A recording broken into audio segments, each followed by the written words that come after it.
हे मुंबईतील अतिशय प्रख्यात आणि नामवंत असं हॉस्पिटल आहे। या ठिकाणच्या जे बोर्ड ऑफ ट्रस्टीज आहे त्या बोर्ड ऑफ ट्रस्टीजनी परमवीर सिंग जे पूर्वी मुंबईचे पोलीस आयुक्त होते, नंतर ते लीलावतीमध्ये बोर्ड ऑफ ट्रस्टीज त्यांच्या संचालक मंडळावर गेले होते, त्यांच्याबद्दल अतिशय गंभीर तक्रारी तिथल्या ट्रस्टीजनी तिथल्या डॉक्टर्सनी केलेल्या आहेत। त्याच्यामुळे जे बातम्या बाहेर आल्या आहेत त्यामध्ये प्रामुख्याने तिथल्या डॉक्टरकडनं पैसे 25-25 लाख रुपये डॉक्टरकडनं पैसे घेणं अशी वादग्रस्त त्या ठिकाणची कारकीर्द त्यांची राहिली आहे आणि म्हणून लीलावती हॉस्पिटलनी त्यांना संचालक पदावरनं बडतर्फ केल्या अशी बातम्या आल्या आहेत। आपल्याला माहित आहे की मी जेव्हा राज्याचा गृहमंत्री होतो त्यावेळेस मुंबईमध्ये माननीय मुकेश अंबानी यांच्या अँटिलिया घरासमोर बॉम्ब ठेवण्यात आला होता, स्फोटकं ठेवण्यात आली होती। त्यावेळेस मुंबईचे पोलीस आयुक्त परमवीर सिंगच होते। त्यांनी त्याची चौकशी चालू केल्यानंतर त्यांच्या चौकशीबद्दल शासनाला संशय आला की काहीतरी यामध्ये लपवल्या जात आहे आणि म्हणून ही चौकशी राज्य शासनाने एटीएसला दिली, अँटी टेररिस्ट स्क्वॉडला दिली आणि एटीएसला चौकशी दिल्यानंतर ज्या काही गोष्टी समोर आल्यात त्याच्यानंतर लगेच राज्य शासनाने म्हणजे आम्ही त्याची अतिशय कमी महत्वाच्या पदावर बदली केली आणि पुढील काळामध्ये त्याला सस्पेंड केलं आणि त्याच्यामुळे जाऊन त्यांनी माझ्यावर त्यावेळेस आरोप केले होते। सांगण्याचा उद्देश हाच की आता याच पद्धतीनं ज्या पद्धतीनं परमवीर सिंग साहेबांची कारकीर्द त्यानिमित्तानं मुंबई पोलीस आयुक्त म्हणून अतिशय वादग्रस्त होती, त्याच पद्धतीनं लीलावती हॉस्पिटलमध्ये सुद्धा मोठ्या प्रमाणात त्यांच्या तक्रारी आलेल्या आहेत। त्याच्यामुळे ज्या काही तक्रारी परमवीर सिंग यांच्या विरुद्ध आलेल्या आहेत त्याची चौकशी झाली पाहिजे अशा पद्धतीची मी या ठिकाणी मागणी करतो। याच्यानंतर जर काही प्रश्न आपल्याला विचारायचे असेल तर विचारू शकता।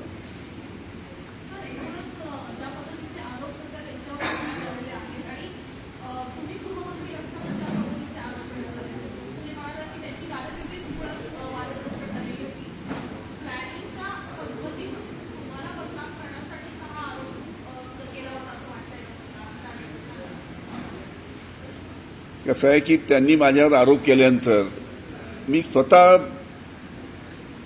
मागणी केली की माझ्यावर जे आरोप झाले त्याची चौकशी झाली पाहिजे। त्याच्यासाठी हायकोर्ट जज चांदीवाल यांना त्या ठिकाणी त्यांची नेमणूक राज्य शासनाने केली।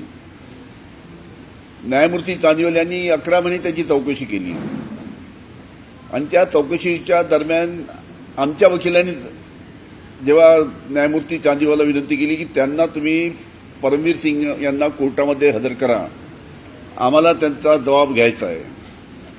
चांदीवाल साहेबांनी न्यायमूर्ती चांदीवाल साहेबांनी समन्स काढला, पहिला समन्स काढला ते आली नाही, दुसरा समन्स काढला ते आली नाही, तिसरा समन्स काढला परमवीर सिंग कोर्टामध्ये हजर झाले नाही, 6 समन्स काढून सुद्धा परमवीर सिंग त्यावेळेस कोर्टामध्ये हजर झाले नाही आणि त्यानंतर कोर्टाने त्यांचा पकड वॉरंट काढला आणि पकड वॉरंट काढल्यानंतर ते फरार झाले, परदेशात गेले अशी त्यावेळेस अनेक बातम्या आल्या होत्या। त्याच्यामुळे ज्यांनी माझ्यावर आरोप केले त्यांनी ते कोर्टात येऊन माझ्या विरुद्ध त्यांनी सांगायला पाहिजे होतं काय त्यांच्याजवळ पुरावे आहेत तर। पण अशाच पद्धतीनं आता लीलावती हॉस्पिटलमध्ये सुद्धा अशाच पद्धतीनं त्यांना बडतर्फ लीलावतीच्या ट्रस्टींनी केल्यानंतर आता ते त्यांच्यावर सुद्धा आरोप करतायत। त्याच्यामुळे याची सखोल चौकशी झाली पाहिजे ही माझी मागणी आहे।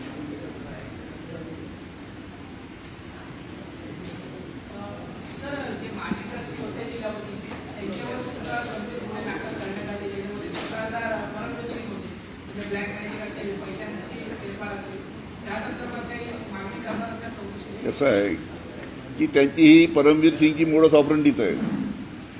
आम्ही जेव्हा राज्य शासनाने जेव्हा त्याची बदली केली, त्याला सस्पेंड केलं, तेव्हा त्यांनी आमच्यावर आरोप केले.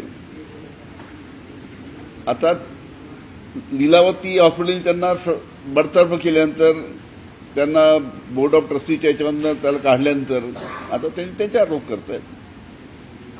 जसं राज्य शासनाबरोबर ते वागले होते, ज्या पद्धतीनं चुकीचे आरोप केले होते, त्याच पद्धतीनं आता त्यांच्यावर करता दिसतं.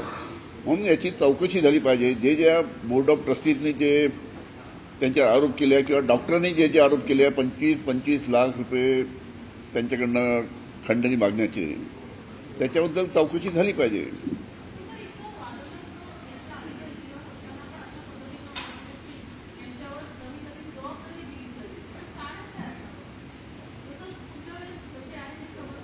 असं आहे की राज्य शासनामध्ये अनेक अधिकारी राहतात. प्रत्येक अधिकाऱ्यावर त्यांना विश्वासाने राज्य शासन त्यांना त्या त्या ठिकाणी जबाबदारी देते. पण काही काही अशा पद्धतीचे जे अधिकारी असतात, महत्वाची जबाबदारी मिळाल्यानंतर त्या ठिकाणी अशाच पद्धतीने वागतात. अनेक त्यानिमित्तानं आम्ही आमच्या कारकिर्दीमध्ये सुद्धा अनेक खंडणीचे गुन्हे सुद्धा त्यांच्यावर पोलीस खात्याच्या अधिकाऱ्यांनीच दाखल केलेले आहेत.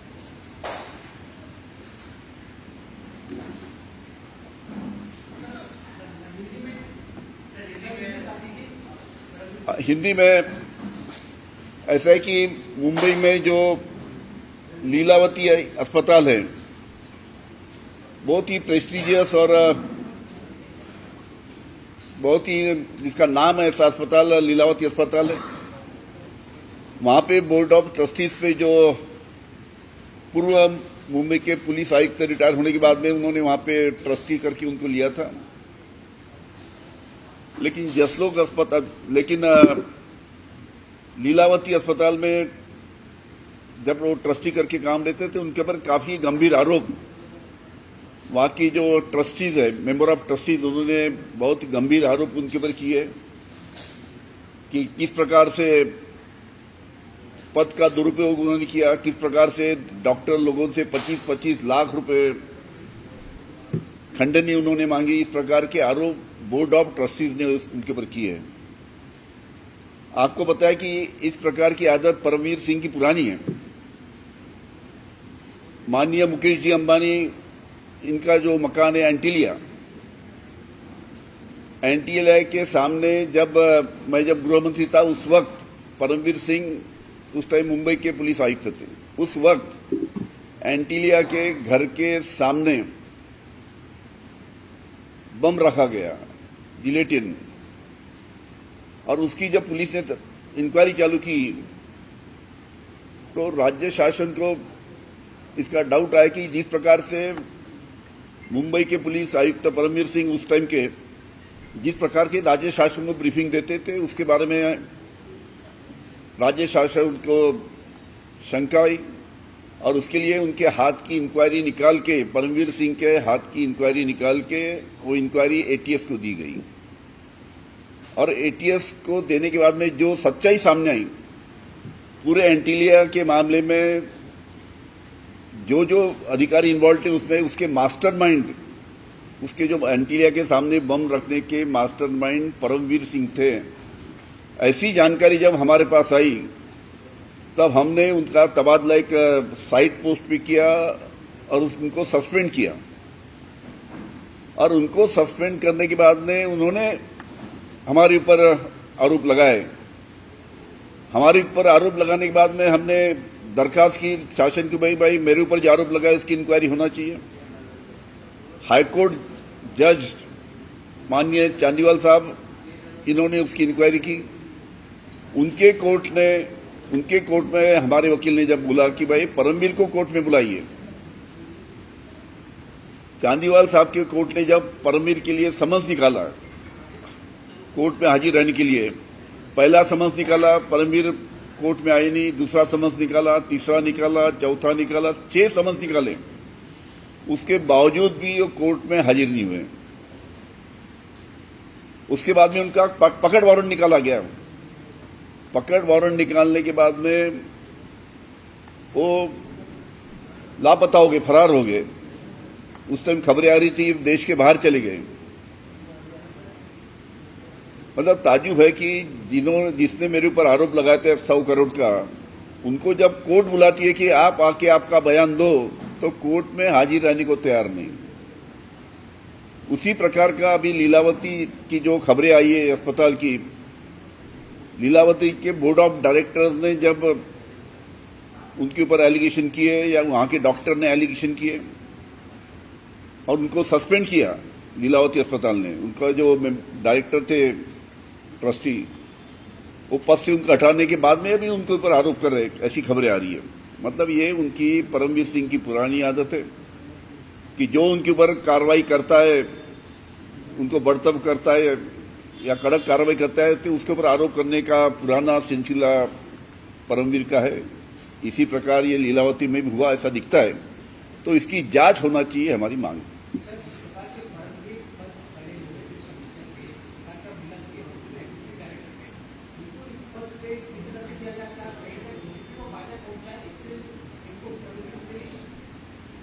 शायद लीलावती अस्पताल को उनके बारे में मालूम नहीं होगा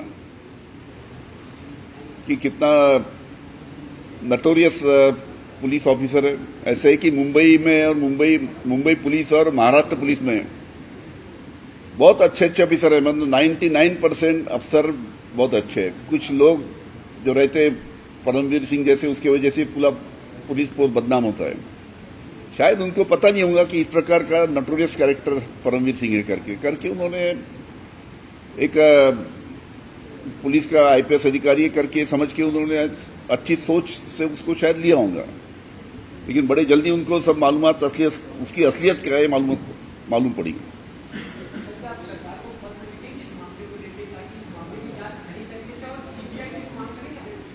हम उसकी सरकार को जरूर लिखेंगे और इसकी जांच होना चाहिए, हमारी उसमें मांग है कि जिस प्रकार से एलिगेशन वहां के बोर्ड ऑफ डायरेक्टर्स कर रहे हैं, जिस प्रकार के एलिगेशन वहां के लीलावती के डॉक्टर्स कर रहे हैं, उसकी जांच होना चाहिए और जो सच है वो सामने आना चाहिए।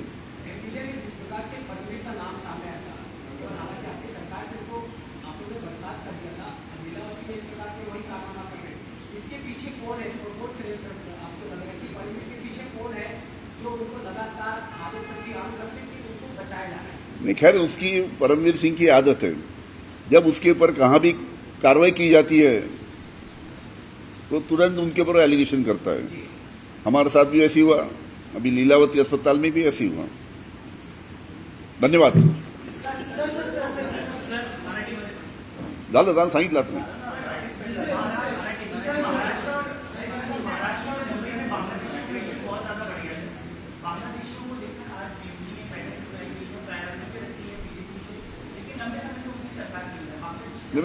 आवाज नहीं आ रहा आपका। बांग्लादेशियों पर लगातार कार्रवाई की मांग की जा रही है। आज बीएमसी में भी बैठक होनी है, सरकार होती है, लेकिन इसके बावजूद भी बांग्लादेशियों पे कंट्रोल नहीं होता। मैं उसकी पूरी मांग लेके उसके बारे में सविस्तर बात करूंगा। सर, परभनी में मुस्लिम मेयर बना है, उसको लेकर लगातार आक्रामक है। बीजेपी कह रही है कि जो चीज मुंबई में करना था वो नहीं कर पाया, तो वहां पर कर दिखाया। कैसा है, हर एक पार्टी का अंतर्गत डिसीजन होता है और अब हर एक पार्टी को वहां पे अब खुद का डिसीजन लेने का अधिकार है। वो अधिकार से उन्होंने वहां पे उसका नियुक्ति वहां पे की होंगी। परभनी में मुस्लिम जो महापौर बना है, तो पार्टी के अंतर्गत डिसीजन है उनका। सर, राज्यातील निवडणुकांनंतर आता महाविकास आघाडी संपुष्टात आल्याची चर्चा आहे, काय नेमकं सध्याची स्थिती आहे? असं आहे की स्थानिक स्वराज्य संस्थेच्या निवडणुकीमध्ये स्थानिक स्तरावर जे अध्यक्ष राहतात, के प्रमुख नेते राहतात, त्या जिल्ह्यातले त्यांना अधिकार दिले जातात आणि अशा वेळेस अनेक ठिकाणी कोण कोणाबरोबर युती करते काही समजत नाही। त्याच्यामुळे अनेक ठिकाणी शिवसेनेची बीजेपीवर झाली, ठाकरेंच्या शिवसेनेची एकनाथ शिंदेच्या शिवसेनेवर झाली, राष्ट्रवादीची अजून कोणाबरोबर झाली, बीजेपीवर झाली, असं एखाद्या ठिकाणी झालंय। अशा अनेक ठिकाणी स्थानिक स्वराज्य संस्थेमध्ये ह्या अशा पद्धतीनं खालच्या स्तरावर, जिल्ह्याच्या स्तरावर निर्णय होत असल्यामुळे अशा प्रकारच्या युती होत राहतात. त्याच्यामुळे महाविकास आघाडी ही सक्षमपणे एकत्र आहे. जे काय तिन्ही प्रमुख पक्ष आणि आमचे मित्रपक्ष आहेत, एकत्रित सर्व या निवडणुकीमध्ये झाल्यानंतर एकत्रितपणे परत काम करतील. आपल्या पक्षाचे प्रदेशाध्यक्ष शशिकांत शिंदे यांना आपल्या या साप्ताहिकात एक लेख लिहिलेला आहे, अध्यक्षीय भाषण आहे त्यांचं, आणि त्यांना स्पष्टपणे असं म्हटलंय की शरद पवार यांच्याच नेतृत्वात बैठक पार पडल्या होत्या विलीनीकरणाच्या, आणि संपूर्णपणे अजित पवार यांच्याकडून नेतृत्व देण्याचा निर्णय झाला होता. नेमकं सत्य काय आहे? कधी बैठक पार पडली, काय होतं? अनेकदा सत्य अनेक नेत्यांनी बोललेलं आहे. आता एकनाथजी शिंदे साहेब जे आहेत, शशिकांतजी शिंदे आहेत, आता पक्षाचे अध्यक्ष आहेत, आणि त्यांनी जे वक्तव्य केलं, त्यांनी अध्यक्ष म्हणून जे वक्तव्य केलं त्यांना आता पक्षाचे अध्यक्ष म्हणून जास्ती माहिती आहे. जिल्हा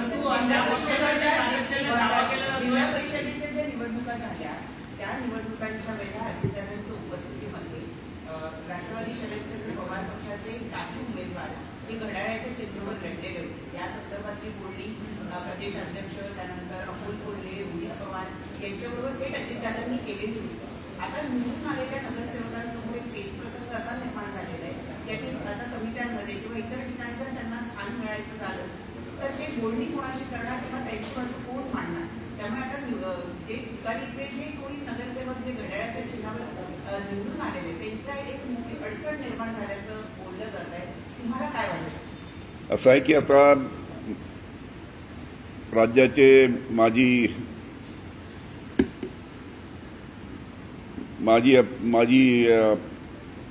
उपमुख्यमंत्री अजित पवार यांचं जे दुर्दैवी झालं त्याच्यात आत्ताच जेमतेम 13वा दिवस झाला आहे. दुखवटा आता 13वा दिवस म्हणजे संपलेला आहे. त्याच्यामुळे आता या बाबतीत पुढील काळामध्ये बैठका होतील. अशा ज्या कुठे अडचणी आहेत ते वरिष्ठ मंडळी एकत्र बसून त्या सॉल्व्ह करतील. तुम्ही म्हटलंय की शशिकांत शिंदे हे दावा करतायत ते योग्य आहे, परंतु दुसरीकडनं मात्र सुनील तटकरे किंवा प्रफुल्ल पटेल हे सातत्यानं वारंवार भूमिका मांडतात की विलिनीकरणाच्या संदर्भात कोणतीच चर्चा ही झालेली नव्हती. जर चर्चा झाली असती तर त्यांनी आमच्याशी या सगळ्या संदर्भात बोलून दाखवलं असतं, अशा पद्धतीचा दावा त्यांच्याकडनं करण्यात. ठीक आहे, शशिकांत शिंदे हे आमच्या पक्षाचे सन्माननीय अध्यक्ष आहेत आणि त्यांनी आपली भूमिका मांडली आहे. परंतु प्रफुल्ल पटेल आणि सुनील तटकरे खोटं बोलतात याचा. काही कल्पना नाही. आणि भाऊ याच्यामध्ये जर रोहित पवार सांगतात की घातपात आहे, तुमचं मत असंच आहे? तुम्ही गृहमंत्री राहिला होता, इंटेलिजन्स तुम्हाला इन्फॉर्मेशन असायच्या, तुमचं काय मत आहे? तर घातपात आहे अजित पवारांचा? ठीक आहे, रोहित पवारांनी या ठिकाणी अतिशय अभ्यासपूर्ण आपलं सादरीकरण केलेलं आहे. आता त्याची चौकशी चालू आहे. धन्यवाद.